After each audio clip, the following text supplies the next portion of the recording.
হুমায়ুন কবির বাদশার money bag, প্রতিদিন money bag নিয়ে আসে, প্যান্ট পরে থাকে, তাই দেখবো মানি ব্যাগে কি আছে। খুলবো। খোল। ওরে বাবা রে, ফাঁকা ময়দান। ওরে ওরে বাবা, দিয়ে কিনবো। ওইটাও ফাঁকা, ধীরে ধীরে। হ্যাঁ, কাগজ তো থাকবে একটা, সে কাগজও তো নাই। এটা কি পেপার কি? না পেপার এটা। এটা কি? একটা সিম মনে হয় এটা আমার, একটা আমার সিম, এটা আমার সিম। আর আমাদের সিমটা দে আমার না করে। আচ্ছা ঠিক আছে, দে, দে, দে, দেখি আর কি আছে, দেখি দেখি ভালো করে খোল। না বন্ধু কিচ্ছু নাই, সাইডে নাই।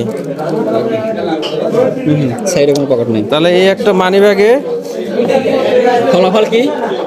ফলাফল আর লেখা হচ্ছে কি? কি লিখছে? ওলি নাকি?